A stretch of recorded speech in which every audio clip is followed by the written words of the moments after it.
À Radio JM, on aime bien les belles histoires et on a eu envie de vous parler d'une innovation made in Marseille, une combinaison redonnant aux personnes paraplégiques la possibilité de nager en autonomie. C'est le pari gagnant de Mathieu Ferreira, fondateur de l'association Les Pêcheurs du Cœur, qui est avec nous aujourd'hui. Bonjour Mathieu. Oui, bonjour. Comme dans bien d'autres cas, la création de cette combinaison a répondu aux besoins de l'un de vos proches. Oui, exactement. C'est un ami d'enfance. Il y a de cela 5 ans en arrière, il a eu un accident de moto et depuis il est devenu paraplégique et en fait il ne pouvait plus repratiquer la pêche sous-marine qu'on faisait ensemble quand on était jeunes. Et aujourd'hui j'ai essayé de lui donner, on va dire, de lui donner un maximum d'espoir en créant et en essayant d'innover une combinaison pour sa problématique, pour qu'il puisse repratiquer la pêche sous-marine. Quoi de plus beau cadeau pour votre ami que celui-ci? Alors, qu'est-ce qui différencie cette combinaison d'une autre classique?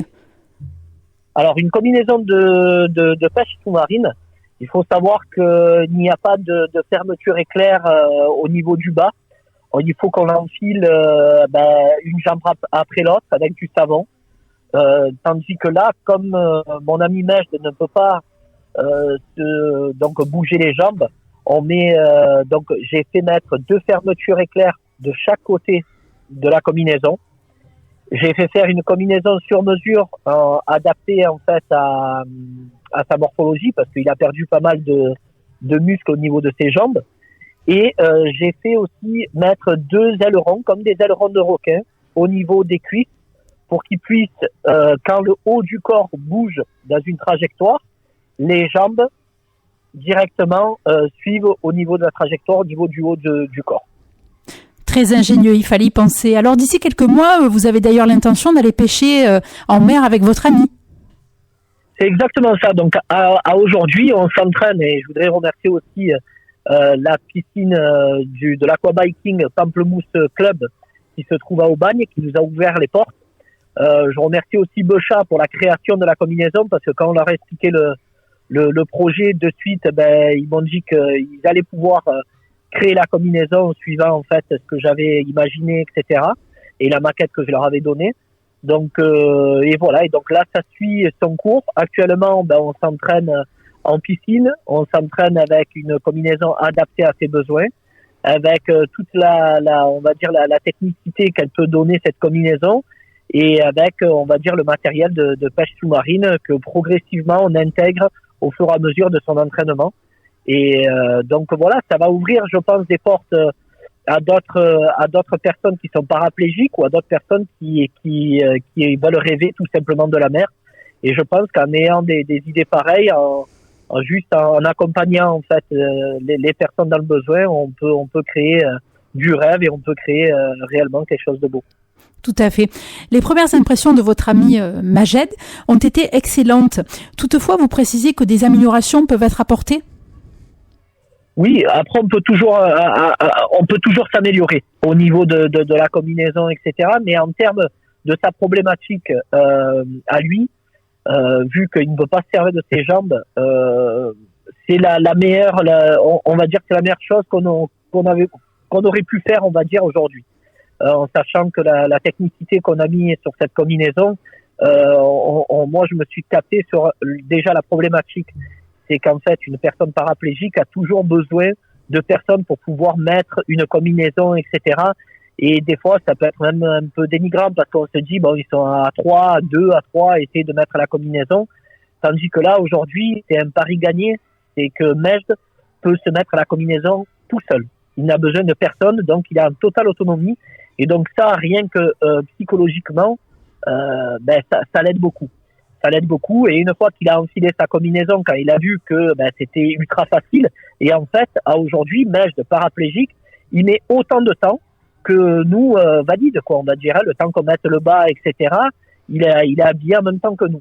Donc c'est ce qui est fort aujourd'hui, c'est que voilà, il y a plus de différence entre lui et d'autres personnes. Et là, on l'espère et je me languis parce que ça va être fort en émotion de revoir mon ami se mettre à l'eau avec moi et d'essayer de prélever un poisson pour pouvoir manger ensemble le fruit de notre pêche. On imagine votre joie à tous les deux.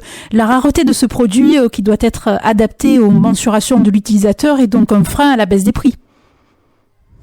Oui, exactement. Mais après, là aujourd'hui, comme je vous disais, j'ai la chance d'avoir eu comme partenaire Bechas, qui est une entreprise marseillaise, qui m'a ouvert les portes par rapport à ce projet et qui m'a offert carrément la combinaison. Et c'est sûr que une combinaison travaillée de ce type-là, c'est-à-dire de travailler du néoprène, travailler avec une technicité de mettre des fermetures éclairs sur chaque côté de la jambe, de mettre des ailerons, etc. Bien sûr, c'est du travail là-dessus. Après, je ne sais pas combien pourrait coûter une combinaison pareille. Mais aujourd'hui, elle m'a carrément été offerte par l'entreprise Bechas, que je remercie. Et voilà. Après, je sais qu'il y a d'autres, même il y a d'autres marques aussi qui peuvent faire aussi ce style de combinaison-là sur mesure. Et donc voilà. Après, je pense pas que ça coûte des milliers et des cents aussi pour faire une combinaison pareille. Mais aujourd'hui, c'est question d'idées et d'accompagnement surtout. Parce qu'en fait, en fin de compte, Mejde ne s'attendait pas à avoir une combinaison adaptée en pêche sous-marine, ça n'existait pas. Et aujourd'hui, voilà, on a ouvert les portes à l'impossible et qui est devenu possible. Et j'espère que ça va ouvrir des portes pour d'autres personnes paraplégiques ou d'autres personnes handicapées qui essayeraient, avec des associations, avec des clubs de plongée, de pouvoir repratiquer, on va dire, un sport d'eau aujourd'hui, parce qu'on sait que la mer, c'est extraordinaire au niveau psychologique et au niveau corporel. Donc là, on est porté par la mer.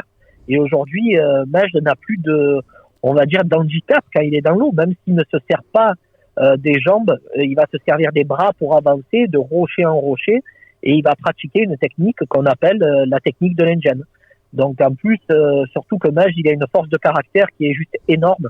Il a toujours su remonter la pente. Et aujourd'hui, lui, ce qu'il lui fallait, c'est vraiment, voilà, qu'on arrive à ouvrir ces fameuses portes et de dire, tiens, on va essayer. Aujourd'hui, c'est un essai. On s'est dit, on va y arriver, on va tout mettre en œuvre pour pouvoir y arriver. Et on va dire aujourd'hui, c'est acquis, c'est relevé, cette combinaison fonctionne. Et surtout, c'est la personne qui la porte qui essaye de monter qui essaye et qui arrive à monter le niveau et à montrer à beaucoup de personnes handicapées que il faut essayer.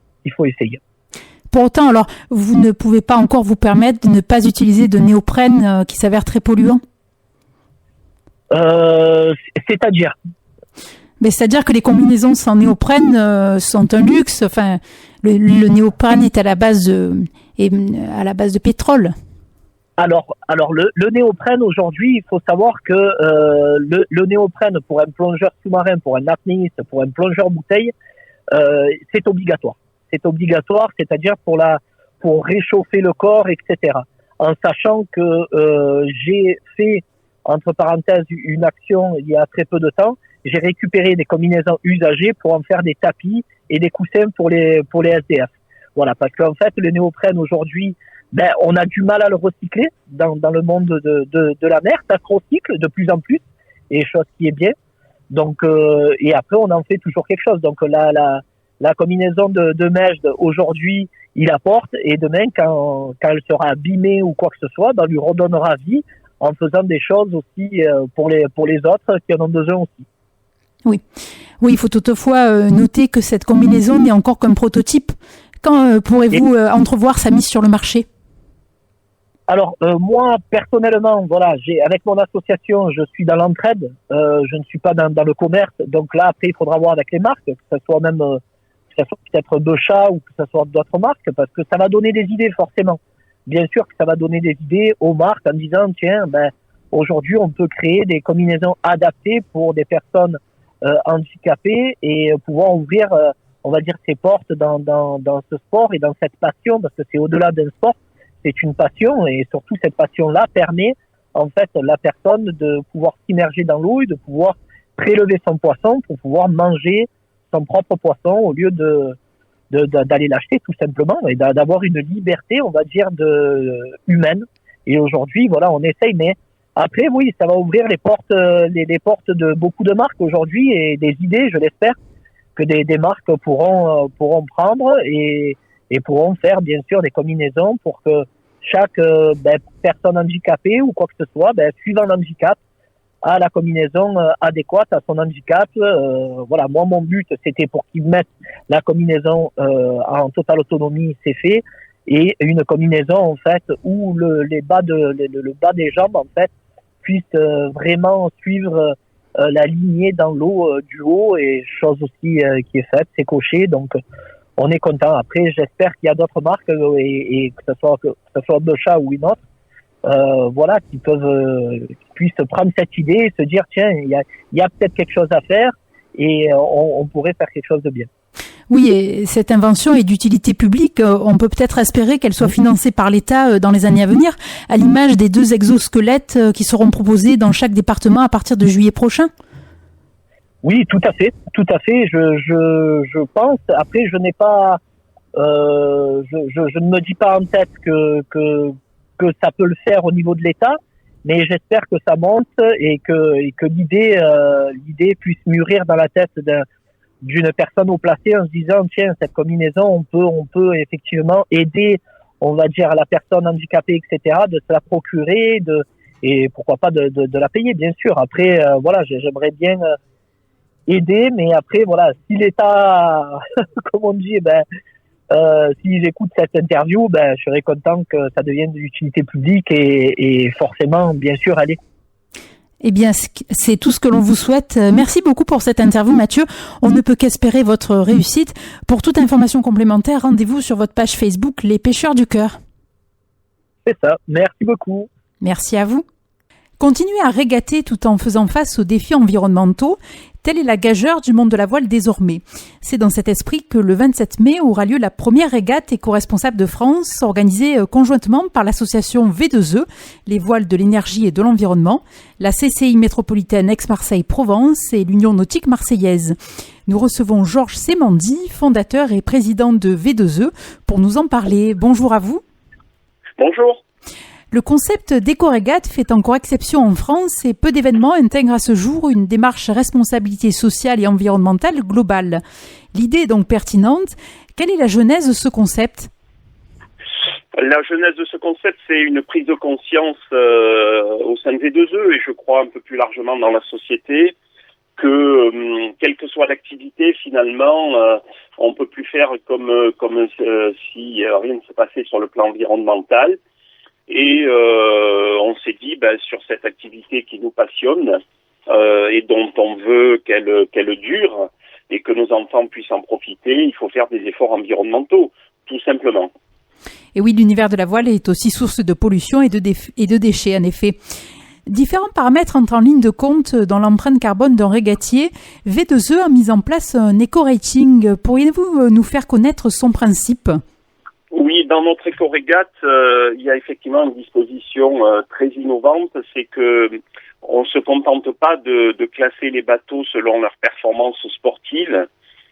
Finalement, celui qui va le plus vite, il gagne, quelles que soient les conditions, mais on prend en compte aussi la performance environnementale de chaque bateau, de chaque équipage, en ayant au préalable calculé l'impact carbone, mais pas que, de chaque coque de bateau, de chaque voile, l'attitude de l'équipage à bord sur sa gestion des déchets, et aussi dans un souci d'inclusivité, on va regarder la composition de l'équipage en genre et en âge.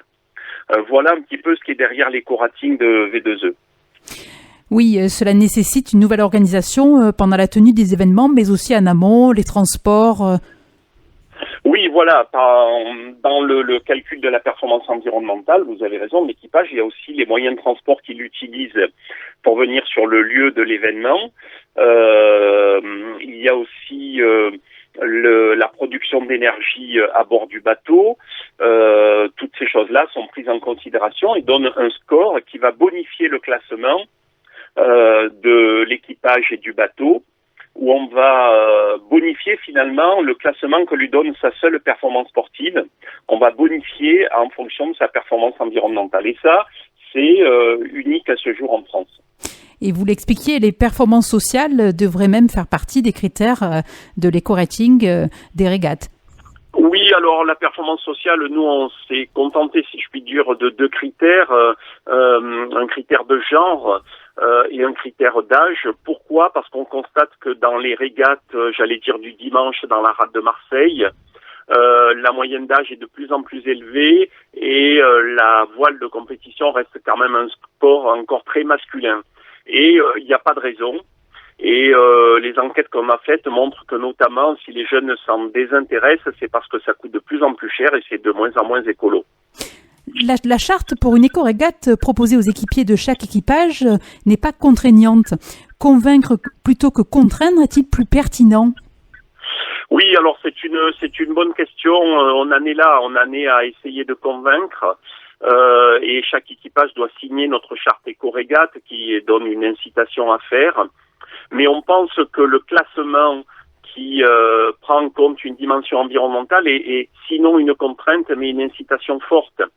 Parce que finalement, celui qui vient faire le jeu de la régate, on est en train de faire des jeux, on ne fait pas les championnats du monde, il va, s'il veut vraiment jouer le jeu, et qu'en régate, on est là pour jouer, s'il veut vraiment jouer le jeu, il va devoir faire des efforts environnementaux. Espérons que cela soit suffisant pour initier ce nouveau modèle que le milieu de la voile devra finir par intégrer. Alors, du fait des nombreux progrès technologiques de ces dernières années, l'univers de la voile est aujourd'hui fortement marqué par la notion de performance. Alors, le développement durable est-il un sujet d'intérêt du côté des organisateurs et compétiteurs d'événements d'envergure internationale type Vendée Globe ? Oui, alors si on met en place ce nouveau classement, c'est qu'on est convaincu chez V2E que pour avancer sur le sujet environnemental, il faut changer les règles du jeu. Et puis, vous prononcez le mot performance. Nous, chez V2E, on se dit finalement, c'est quoi la performance ? Et justement, la performance ne nous semble pas être uniquement d'aller toujours plus vite. C'est d'aller toujours plus vite avec les moyens dont on dispose, avec les moyens dont la planète dispose. Et ça ne peut pas être une inflation et une course au matériel incessante et nos limites. Alors après, vous parlez du Vendée Globe. Nous, chez V2E, on est une association marseillaise. On a à la fois l'humilité et la détermination du colibri. On s'intéresse aux régates qui se passent dans la rade de Marseille, rade qui au passage accueillera les épreuves de voile des Jeux Olympiques l'année prochaine, donc symboliquement c'est très fort. Pour les courses au large type Vendée Globe, c'est encore autre chose. Et on ne peut pas dire qu'aujourd'hui on se soit pleinement intéressé au sujet, mais si demain des courses aussi prestigieuses que le Vendée Globe regardent ce qu'on fait V2E à Marseille et qu'on se dise, comme on dit souvent à Marseille, on a été les premiers, c'est parti d'ici, on serait heureux. Et la tenue des Jeux Olympiques à Marseille sera en effet une excellente occasion de promotion pour le concept de régate durable. Oui. Alors comment valoriser les bateaux faisant des efforts dans le développement durable ? Les matériaux utilisés sont-ils tout aussi efficaces sur le plan sécuritaire ? Oui, alors en matière de matériaux, on a intercomparé les coques en bois avec différents types de construction bois, les coques en plastique, les coques en carbone, les coques en aluminium. Sur le plan de la sécurité, ce sont des matériaux qui ont fait leur preuve depuis très longtemps et on n'a pas décelé de sujets relatifs à la sécurité. D'accord. Alors, cette initiative d'éco-rating est bien accueillie dans le monde de la voile, mais beaucoup de freins demeurent encore. Que faudra-t-il changer en profondeur ? Alors, je ne sais pas si elle est bien accueillie parce que pour le moment, on n'a pas 200 inscrits à notre éco-régate. À l'heure où on se parle, on a 15 inscrits. Nous, on parle aussi avec des clubs prestigieux qui organisent de belles régates à Marseille, mais c'est pas adopté pour le moment. On parle avec la Fédération française de voile qui a fait des efforts et qui nous a dit que c'était intéressant, mais c'est pas adopté. Que faut-il faire ? Il faut convaincre, il faut contraindre, il faut expérimenter. On voit V2E comme un laboratoire d'expérimentation également, pour montrer que ce que l'on déclare, c'est réaliste. Et puis, V2E et d'autres partenaires se lancent dans la création d'une fresque de la plaisance, un peu sur le modèle de la fresque du climat, qui est un outil de sensibilisation à succès. Et avec cette fresque de la plaisance, et la régate, c'est la partie sportive de la plaisance, on espère toucher le plus grand nombre. En tout cas, cette initiative est bien accueillie par les licenciés du monde de la voile. Écoutez, on verra. Moi, je le prends comme une question et comme un défi pour V2E, mais en tout cas, ceux qui viennent, on a fait une enquête il y a déjà 2 ans, viennent explicitement, non pas pour faire une régate de plus dans l'année, mais parce que leur sujet leur semble très intéressant. Les perspectives concernant les régates durables sont nombreuses et devraient même bénéficier à l'univers de plaisance. Oui, je crois parce que finalement, dans la régate, il y a deux composantes que nous, V2E, on veut sanctuariser, c'est l'innovation et la convivialité. On fait pas une régate écolo pour qu'elle soit triste, il faut que ça continue à être convivial et heureux et joyeux.